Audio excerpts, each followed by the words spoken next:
രേണുസുദിനെ കഴിഞ്ഞ പ്രാവശ്യം ഭയങ്കര മോശമായിട്ടാണ് പറഞ്ഞത്. കാര്യം പുള്ളിക്കാരത്തി അതെ അതൊരിക്കലും അങ്ങനെ പറയാൻ പാടില്ല. കാര്യം എന്തോ ആയിക്കോട്ടെ, നമ്മളൊരു പെണ്ണാണ്. ഈ പറഞ്ഞവന് അമ്മയും പെങ്ങളൊക്കെ ഉണ്ട്. അപ്പൊ ഒരിക്കലും ഒരു പെണ്ണിനെ ക്ലോസറ്റ് എന്നും പറഞ്ഞാലേ ക്ലോസറ്റ് എന്നെങ്ങാണ്ടല്ലോ ഒരിക്കലും അവൻ പറയാൻ പാടില്ല. കാര്യം എല്ലാവർക്കും അമ്മയും പെങ്ങളൊക്കെ ഉള്ളതാണ്. നമ്മൾ വേറെ വല്ല പേരായ വല്ലതും പറഞ്ഞാൽ കുഴപ്പമില്ല. ഒരിക്കലും ക്ലോസറ്റിനെ പറ്റി ഉപമിക്കരുത്. കാര്യം അവരൊരു അമ്മയാണ്. രേണുസുതി എന്ന് പറഞ്ഞു കഴിഞ്ഞാൽ ഒരമ്മയും കൂടിയാണ്, ഒരു കൊച്ചിൻ്റെ അമ്മയും കൂടിയാണ്. ഒരിക്കലും അവരങ്ങനെ പറഞ്ഞിട്ട് ഞാൻ യോജിക്കുന്നില്ല. അത് ഇതേപോലത്തെ ഇതിനൊക്കെ ബിഗ് ബോസിൽ ഇടരുതെന്നാണ് ഞാൻ പറയണം. അത് എടുത്ത് കളയണം. കാരണം എന്താ വെച്ചാൽ ഒരു പെണ്ണിനോട് സംസാരിക്കേണ്ട, ഒരു പെണ്ണിനെ ഉപമിക്കണം അങ്ങനെയാണ്. കാര്യം ഒരു പെണ്ണെന്ന് പറഞ്ഞാൽ എന്താ, മാതാവാണ്.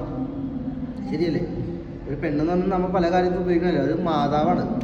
അപ്പം എനിക്കൊരു അമ്മയുണ്ട്, അവനൊരു അമ്മയുണ്ട്, അവനൊരു പെങ്ങളുണ്ട്, എല്ലാം മനസ്സിലാക്കണം. അപ്പോൾ അതുകൊണ്ടിട്ട് ഒരിക്കലും ഒരു പെണ്ണ് വെച്ചാൽ ഒരു മാതാവാണ്. അപ്പം അതിനൊരിക്കലും അങ്ങനെ പറയരുത്. അവർ ആ രേണുസുതിക്കായാലും ഒരു കുട്ടിയൊക്കെ ഉള്ളതല്ലേ, ആ കുട്ടിയൊക്കെ വലുതേ വന്നല്ലേ.